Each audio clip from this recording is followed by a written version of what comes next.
My name is Jerome Altman. I am the director of the Exodus Drum and Bugle Corps. One of the greatest things that I found is that music is always an encouragement and uplifting, and it gives the kids a chance to do great things in the community.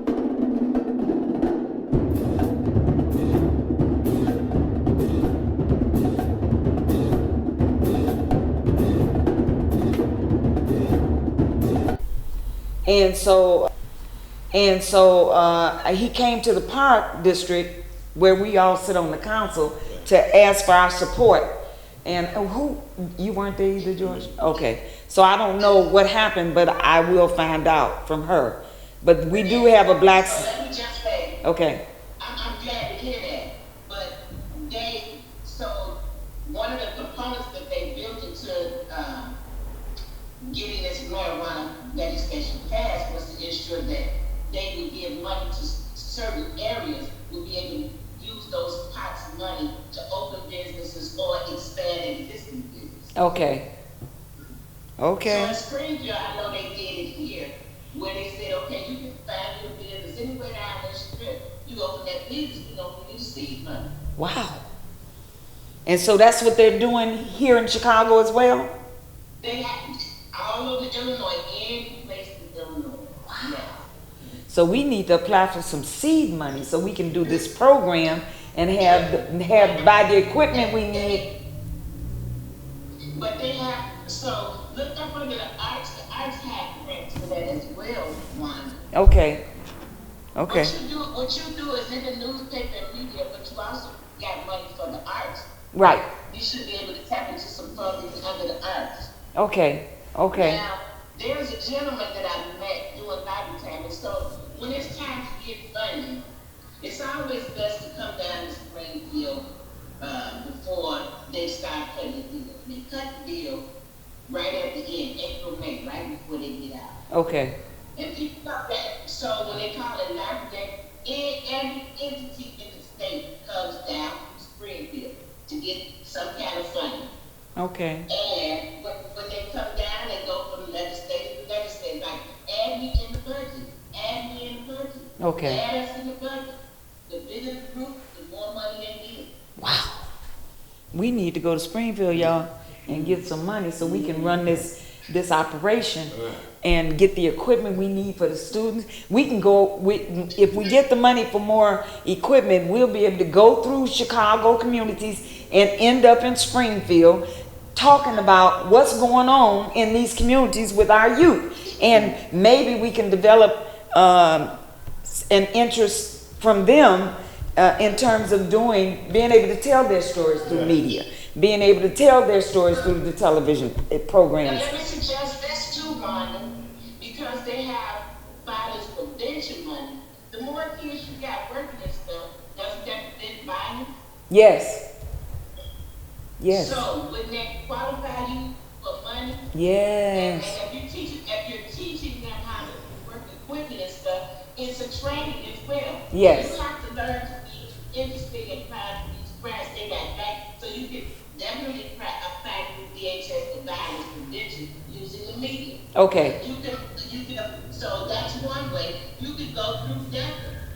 Okay. You could apply for a different grant, and you can still do the same type of work.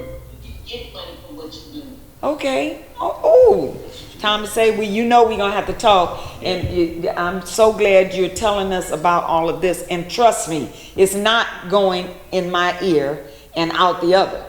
We're going to do something. But let me give you one. So I'm hoping that I stay down, and this is my year. I can't retire. Okay. And I'm praying to the Lord to ensure. When I first came down, I said I wanted to be able to send information back to Chicago, because at that time we didn't have they Right. could call Right. and get information to us. Right. And so I've learned a whole lot of these 25 years, and I want to be able to provide information to as many people as possible before I don't have to do it anymore. Right. Right. So with that, I'd like to see as many people dabble into as many things as possible, because anything is possible. God Right. said, whatever you ask for, you can have it. That's right. All you got to do is ask. premise of if there's something that you want, ask for it, and he'll give it to you. Right, right. Okay, well, I'm asking. Because I sure need it to get this program going and to get it so it becomes a global thing. With the internet, it has leveled the playing field, and now we can communicate to people around the world. So why not do that? Right. Why not do that? And Thomas say we can.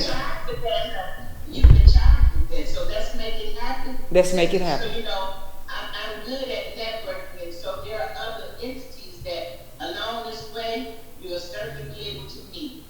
Okay. And it's enough for us to be able to sustain it.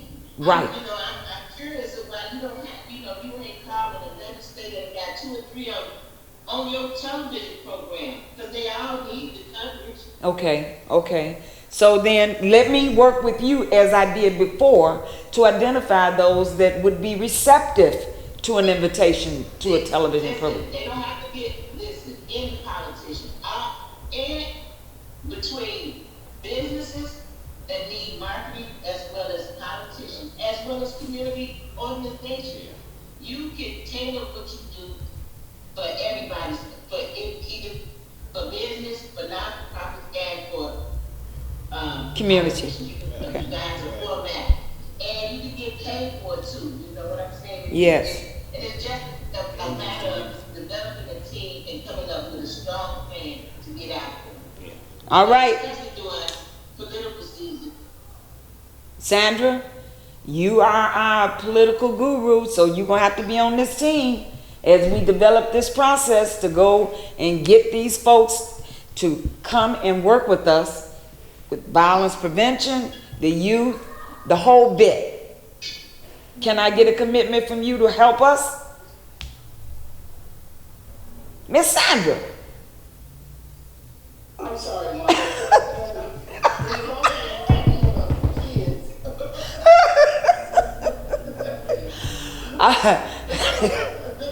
I was saying I need your help with getting the politicians to line up. Let's get them on the show. Let's get them to commit to helping us with these challenges of helping the youth, violence prevention, training, the whole bit.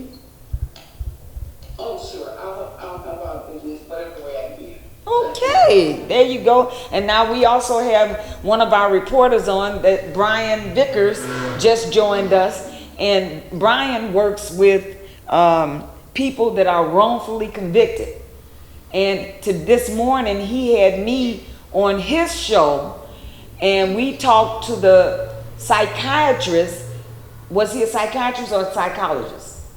Psychologist. Psychologist that runs or works with the, tell him, Brian, the name of the show, because I forgot already. Okay, yeah, he was a psychologist. He's a psychologist, and he has commented on various cases from the TV One series show For My Man. For My Man.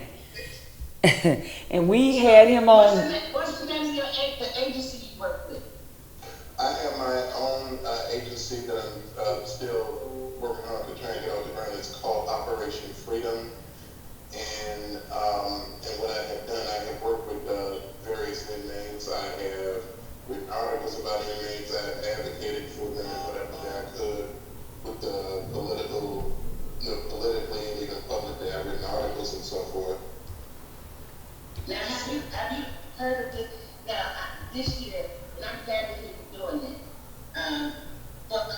For us, we need to always do coalitions with Board and Mary, because they love really working with coalitions. Have you heard of a group called Restore Justice? Vaguely, it sounds familiar, yes. It's a very new group, but this is a group where these brothers have been locked up as juveniles. So they did an offense when they were 16 and they gave them life. Ooh. And now they just let some of these brothers out. They just passed a bill where they can sentence you for the rest of your life when you were juvenile, especially if you wasn't murdered. So this is a group of dynamic young men who have been released, been in jail 20, 30 years, and they, got locked up as a kid, they passed legislation. What? And they do trainings on how to come down and work the system. But it's a really good group, and again, support coalition building because that's what you need. We need. That's right. That makes a lot of sense. Okay, so I need to have this information. We need to contact them and see if we can arrange a meeting. Restore justice. Yeah, restorative justice. I'm out for the next couple of days. I have to go to a funeral. I actually think in the morning. Find out the chief numbers to restore justice. Okay. To the executive director. Okay. I'll get chief numbers to the gentleman here for to set you guys up for doing the media outlet. Okay. And I will get you some names and numbers and suggest again for you all to look at those websites. Okay. PHS is one of them that's real important. I also look at Department of Agriculture as well as look at DECO. Each one of these organizations are providing grants, and I'm sure if you word it the right way, you add to a category where you'll find money. Ooh, thank you, thank you, thank you. You are a true blessing. Then I actually show you once it's done how to make sure that you get in contact with your legislators so that they know that you have that grant. Okay, all right. Wow, look at that. Sandra, you proud of me? Look what I did. I got Thomas A on the line. And she's been telling us all about everything that's available so that we can move forward. What happened to TJ? He dropped off. Sandra? Okay. I guess Huh? No, I said TJ. Okay, all right. So, yeah, okay, so Thomas A., you gave us our assignment. We are ready to roll, and I will be following up with everything that you send me. That's TJ right there. All right, well, you'll hear from me. I should be back in time by Tuesday. Okay, Tuesday? Yes, ma'am. All right, because that's excellent. That's excellent. So let's move on. TJ wanted to share some information that he thought we should review about gerrymandering. TJ, are you there? Okay. So I'd like for you to introduce us to what you were saying that we should discuss regarding gerrymandering. What's going on with that? Well, essentially, and we know gerrymandering is, in the most simple term, and it's been committed now by Republicans than it has been So, essentially, when you have gerrymandering, you have a typically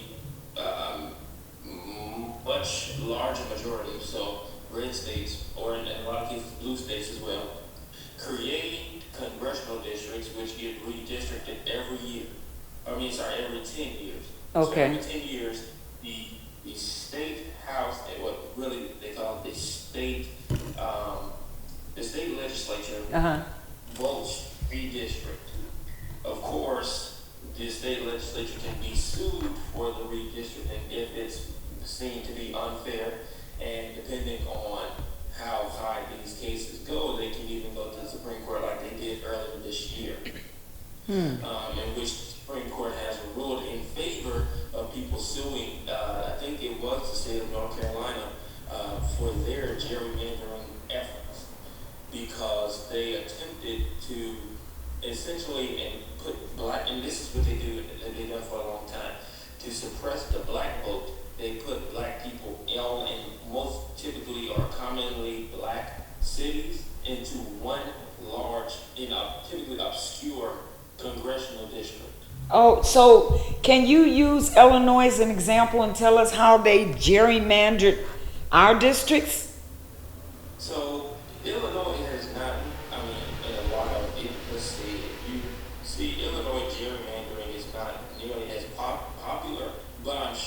heard in a long time, or heard before. And we can even look up the maps and see, because a lot of them would say that Illinois is not a gerrymandered district, because there are a number, even the city of Chicago, which has a huge black population, has more than one congressional district. Okay. Wow. And states like North Carolina, Georgia, Texas, the city of Houston, and the city of Dallas, and the city of Austin would all possibly be in one congressional district due to their black population. Whoa. And the fact that they have a propensity to vote for a black person. So instead of having 2 or 3 black people in Congress, now they only have the power to elect one black person, because their congressional district encompasses 3 majority black cities. Wow. And so when you see stuff like that, you really have to be weary, because a lot of black people don't even know what gerrymandering is. And is that legal? Is it legal? Not at all. It's not legal at all. And many people don't believe that state legislatures should even be in control of how congressional districts look. Look, some people don't think they should be redistricted. Some people don't believe that they should be doing it because they're not a neutral, neutral party. If you're controlled by Republicans, who do you think they're going to favor? Republicans. They're going to favor Republicans.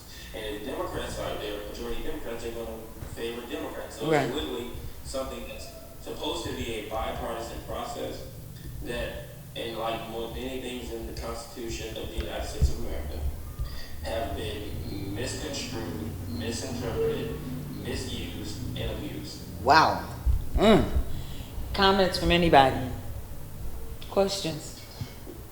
Oh, wow. The only thing I'm going to say, I've heard the term before many times, particularly since the election of Joe Biden, since Biden has taken over the presidency. But I am going to definitely do a little bit more research on that.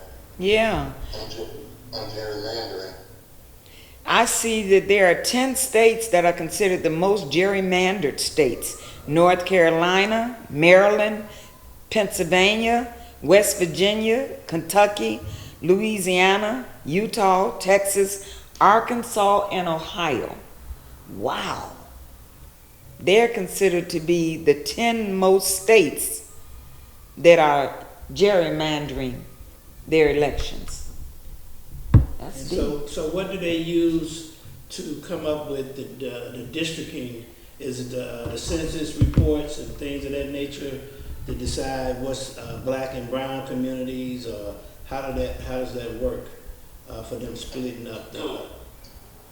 So yeah, because of course the census is every 10 years, and so it's the redistricting. The redistricting typically comes after census data is released to the state government.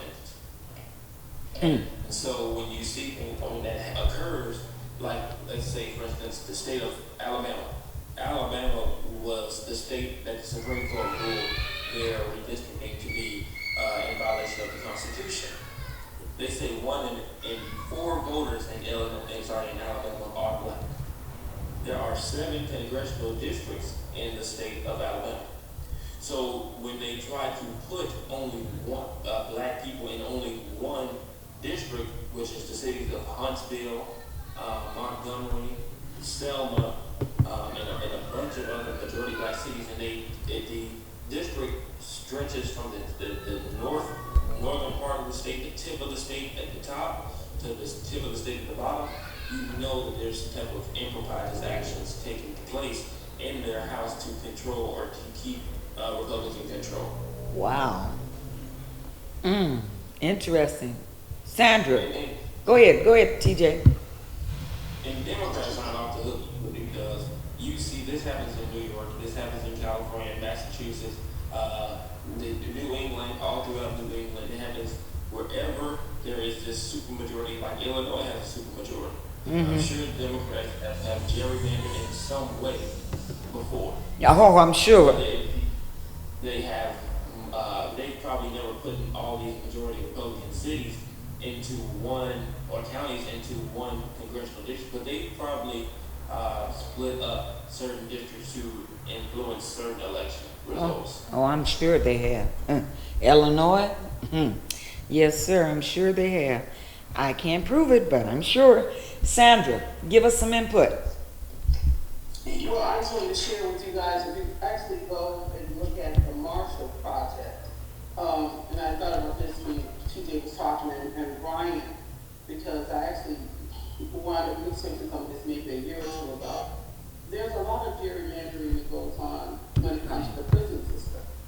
And even when we had the young women on and they were talking about, like I say, illegal, unlawful incarceration, they talk about how the prison system is really run by the politicians, and a lot of the illegal going on that occur are part of gerrymandering. And unfortunately, I can't give you the link, but I can tell you if you just look up the Marshall Project, they have all of this information, and they've been warehousing this information since like 2014.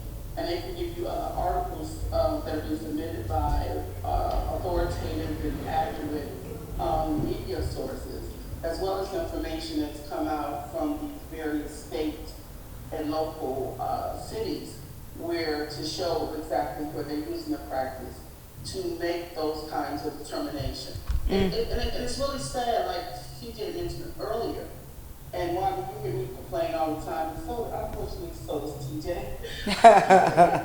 People just don't pay attention to what's going on around them. I mean, it's one thing, and Lord knows I believe in global everything. I support global economy. I support the world, oh my God, what is the World Court? I support them. But at the same time, I was raised that you gotta take care of home first. Right. Your house needs to be in order before you can start going out there and messing around with somebody else's house. That's And true. my thing is simply pay attention to what's going on around you.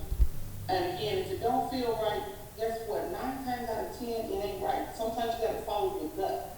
If you hear something that's going on, you say, wait a minute. You may not totally understand it the way it's being broken down, but if it don't sound right, start doing your research, look into it, and make sure it's not something that's gonna set you or your family members or your friends or loved one up for failure down the road. That makes sense. I see that, thank you, Sandra. I see that Brian has his hand up, so he must want to comment on something that's been said. Brian? Just like the impeachment and removal of ex-Governor Rod Blagojevich, it set a dangerous precedent, not just in Illinois, but even nationally, for governors who could become susceptible to legislatures and power-hungry or powerful and domineering House speakers like the once mighty Mike Madigan. Yeah, that got him. Right, yeah, and he's being held accountable for his misdeeds that will become, like I said, that will become susceptible and vulnerable to, like I said, legislatures and powerful House speakers that want to remove governors for frivolous reasons, or reasons that or legal issues that they cannot prove or not required to prove in the impeachment trial. That set a very dangerous precedent, not just in Illinois, but even nationally. And I think the presidency of Donald Trump set a very dangerous precedent as well, because since then, like you say, there's the gerrymandering, there's the demagoguery, there's the lies about the false narrative, on how the 2020 election was stolen, and all these crazy and frivolous lawsuits. Yeah. So my point being that not just Blagojevich, but specifically Donald Trump, has set a very dangerous precedent, because if Donald Trump, for the most part, in my opinion, he treated the presidency like it was his own little reality show, or the way he delivered his own thoughts. He did. Because of his narcissism, his this arrogance and this narcissism. And any time there's an outgoing president, you can call for an insurrection just because you want to hang on to power. Well, I mean, what does that say? What does that tell you? It says a lot to me. What about you, Rakeem? What do you think? Kareem. Oh, Kareem. I'm sorry, Rakeem. Kareem. I'm sorry. I changed your name. Kareem.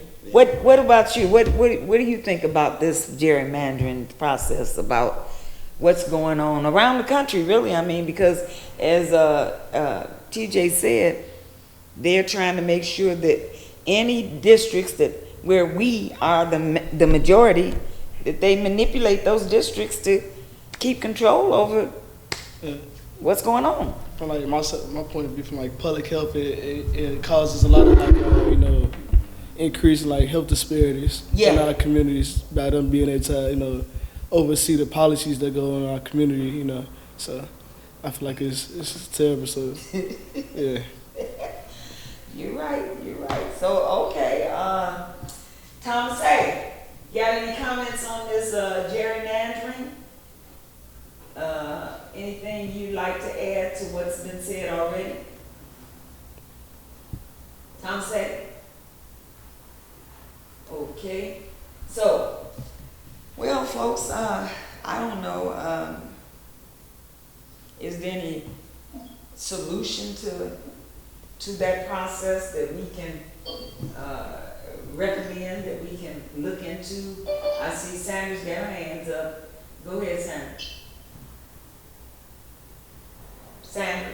What I was going to say is, similar to what Brian was saying with regard to 45, I just want to make it clear, 45 is not a politician. So anything and everything that he did was because he was guided by other politicians who have been doing these illegal practices. Yeah. I mean, his friendship with O'Connell and was not happenstance.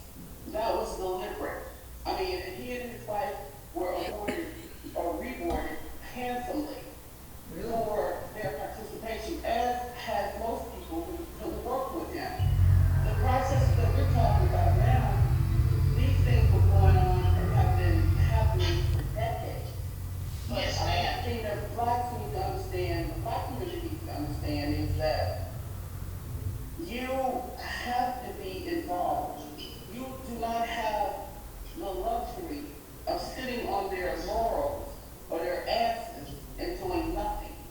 You cannot expect somebody on the great white coat or somebody on the knight in shining armor riding a great white horse or even a black stallion to make things better for you and for your children, grandchildren, great-grandchildren, et cetera, et cetera.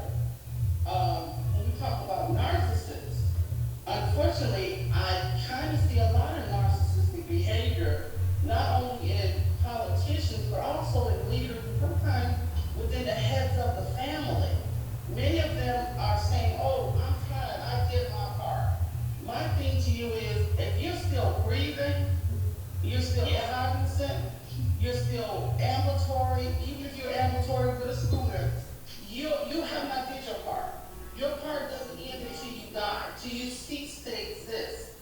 You are responsible, and the knowledge that you have, that you can share as well as the experience, will help the young people and the people currently fighting. Don't want to figure you too old now, you're tired, you're going to turn it over to them.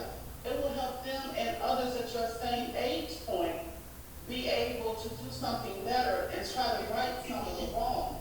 Right. And when they hear about these things, I'm just hoping that whenever your audience hears this, that they just don't take it and push it to the side and say, gerrymandering, I've never heard of that. Well, don't expect me.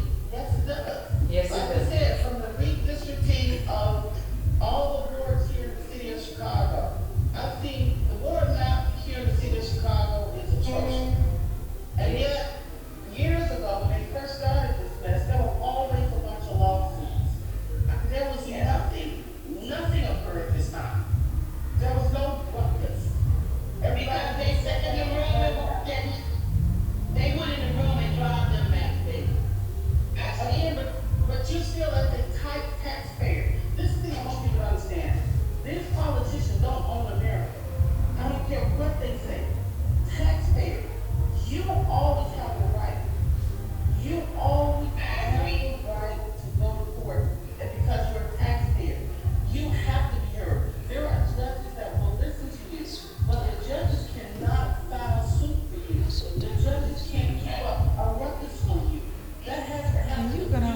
until, who's down? You have to be a part, you have to be the person that's armed Maybe go down there. and that's another thing you have to do. You have to He use asked me what to. your rights you have. Because I'm not Tell gonna him we got 15 more minutes. Nothing about that for the last week. But I'm telling you, they're beginning to take away your rights. And they're beginning to, our rights, our children's rights, our grandchildren's rights, our great-grandchildren. If they are allowed to continue on this path, our kids' future, our great-grandkids' future, is going to be great. It's going to be great. And again, they will put laws in place that will hurt more than help. Yeah. Wow. And we got to do something. Your Supreme Court Justice sits up and makes the kind of comment that dumbass Clarence Thomas made. I mean, they did do their part. I sent the email out, they sent it to me, I sent it to everybody that I have access to. But the moment that happened, it should have been some kind of protest, just like they did when they reversed Roe versus Wade, and those women hit the streets. Every minority should hit the streets this time. Yes. Because this is some serious stuff. This is some serious deal. Were you saying sometimes, Sally? Yeah, I'm saying they do things deliberately. It's designed. It's truly designed. And yes, that should have been a big uproar. But again, we always waiting on, what do you call it, the nod from somebody else to get it done. You know what I'm saying? Yeah. As black people, we have to see how important it is. And most of us, because we have PTSD, we got issues that we can't, you know, I can't think of his so name. many of them, but if we don't have somebody I can't think of his name. Again, I agree with you.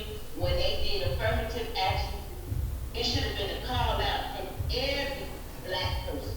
Yes. That's an elected official capacity. Right. The NAACP, we should have been screaming from the top of our lungs. But let me say, they've been screwing us even with affirmative action. So we almost like a no-win situation. Yeah. Yes. But no. Wait, Tom say, the part where I agree with you, but wait, they've been screwed only because people don't exercise their rights. I actually agree with you about putting on a show to teach people, well, it's going to be several shows, because I do it from my car. I've been even doing it sometime in the middle of the night. I've talked to people all over this country, and some of them have prevailed in their EEO complaint, and some of them they settled with them. But you have to fight. You have to fight. If you don't fight, so much change. I agree.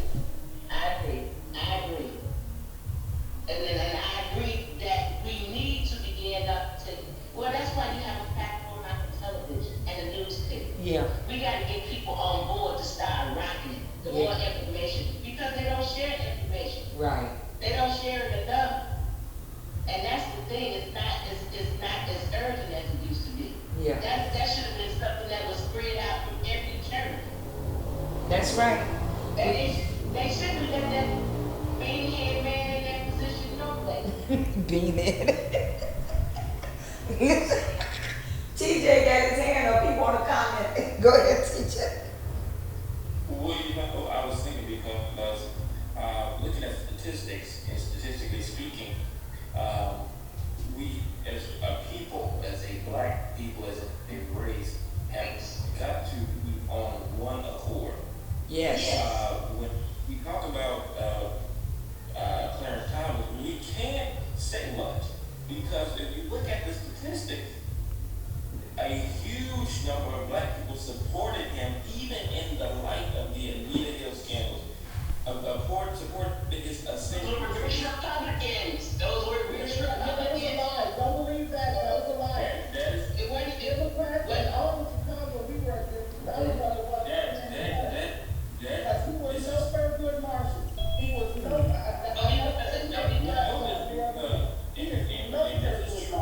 This is true because even Thurgood Marshall, when he was on his album interview, and said that he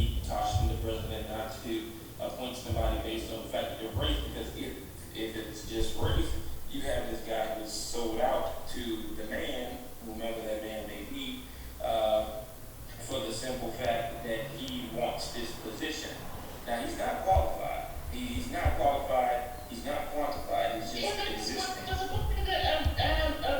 So this is the thing that I think we need to do, and I hear you. It's Clarence Thomas. He should have been removed.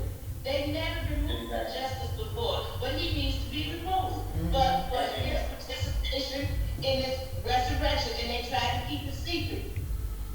Yeah. And what Americans have got to let go of is what has never been done before. We can't keep saying that, because as long as we sit there and we provide ourselves a restriction, it may have never been done before, but you didn't have these type of politicians before. You didn't have people that were there. But it needs to be done. No. They've been doing that. No, that's why they changed the law, because these people been getting Baptist strips. It's only because somebody complained. I mean, I'm talking in terms of, you can have these people who, I mean, when you hear Supreme Court justice, typically they're more on the quiet, non-political side. Since maybe Typically, yes. the 80s, these Supreme Court appointees have been more political and becoming more politically outspoken than some of the politicians. So when you have you had politicians who've been serving for 30, 40, 50 years who you never heard of. At one point in time, you couldn't ask anybody. I mean, you didn't know you knew who was on the Supreme Court, but you didn't know them for what they believed in. You knew them because their trial to get on the Supreme Court was so highly publicized. Okay. But you didn't know what they stand for. You have politicians now who you don't know what they stand for. You don't know they exist. You have senators, and you should know all 100 senators. But we don't. So when you have people like this, and Republicans and Democrats keep saying, well, we've never done this before, we've never got Supreme Court justice before, that should not stop you. Because once you see that, first of all, he does not represent what a Supreme Court should represent, a Supreme Court justice should represent, then it's time for him to go. Yeah. I don't care how long he's been there. He could have been there since 1950. Doesn't matter. He has to go. Wow, why do you That's how old I am. Yes. If it was Joe Biden, it'd have kicked him right off, kicked him out of the presidency. If his wife was receiving lavish trips or whatever the case may be, they want to kick him out right now because they think this is reasonable. But for much less and much less important stuff. So when there's a real divide in what we believe and what we think to be accurate reasonings to get rid of people. He should be gone. He should be gone. No question. All right. Back now. Sandra, I'm going to come to you in a moment. Let me welcome Lavette to the show, Limo. Lavette, you hear the conversation. Girl, you missed it. We on it. We are on these politicians. Oh, her call dropped. Go on, Sandra. Sandra. You know, and let me say something else that many Americans also don't know.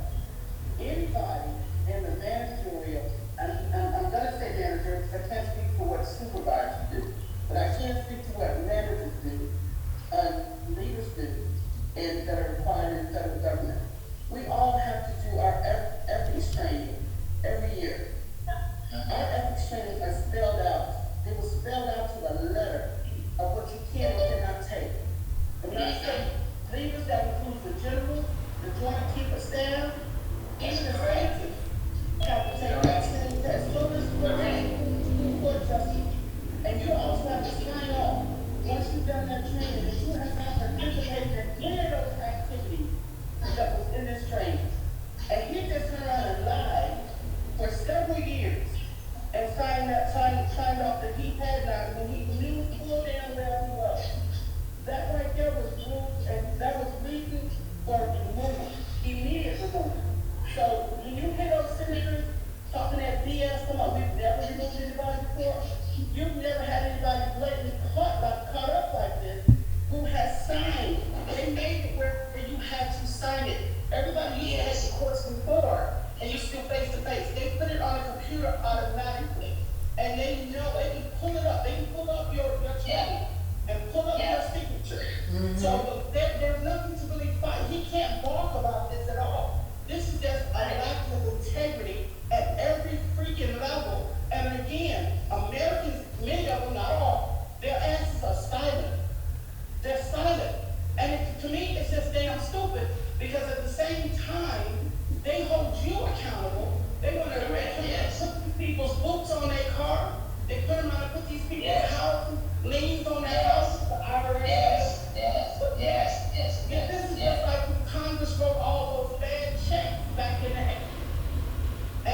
turn around and you see now checks aren't even used anymore because some of the smart people went back up against those banks, especially Bank of America, and said, you charged me $200 and bad check fees.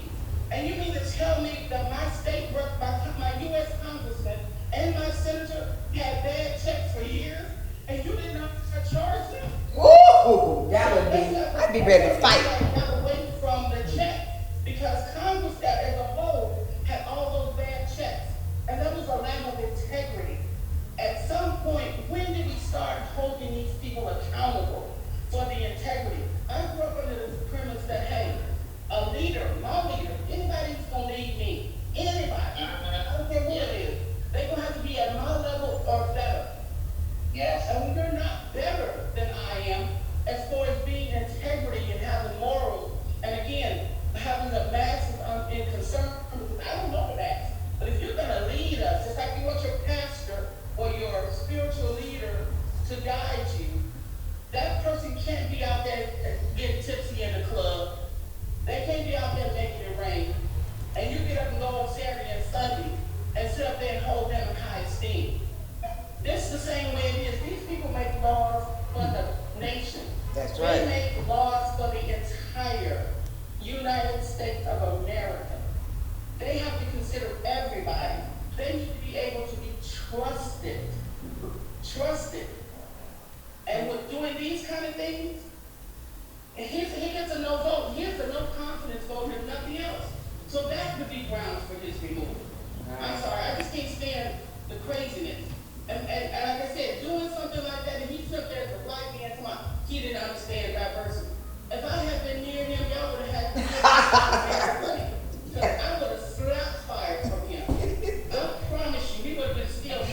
Listen, he been running up against that little white woman for all these years. And time too long. But you know what? That's his problem. That right there was a sneaking guy. Yeah, because she up here feeling on Anita Hill and making all these comments to these black women working in your office, but you got this white woman at home so that she can help you be the stepping stone. I mean, I'm telling you, that clown, Don't run your blood pressure up. Don't run your blood pressure up. No. Okay, I have to leave now because I got to start packing. Okay. It's been a pleasure. Likewise. Y'all, when I get back. Thank you. Okay. Good evening, everybody. You too. Thank you. Thank you. Talk to you guys soon. Good night. Good night. Limo. We didn't get to hear from you this evening. How you doing? I'm okay. I searched for the show. You never texted me. I didn't even send it out until 10 minutes before it was time to do it. I thought I sent it out at home before I left. I created it, but I didn't send it. Oh. So that's what happened. Anyway, well, I'll get a chance to look at the tape. Yes. Thank you. Thank you, everybody, for calling in, for being a part of this discussion. We're going to close now, and I hope everybody has a wonderful day. Look forward to seeing you again next week on CCN News Media On Point. Thank you. Have a good night. Good night. God bless. Okay, thank you. That was good. She got heated. She said she want to slap the fire out of him. Oh my God. I'm glad she wasn't close to him.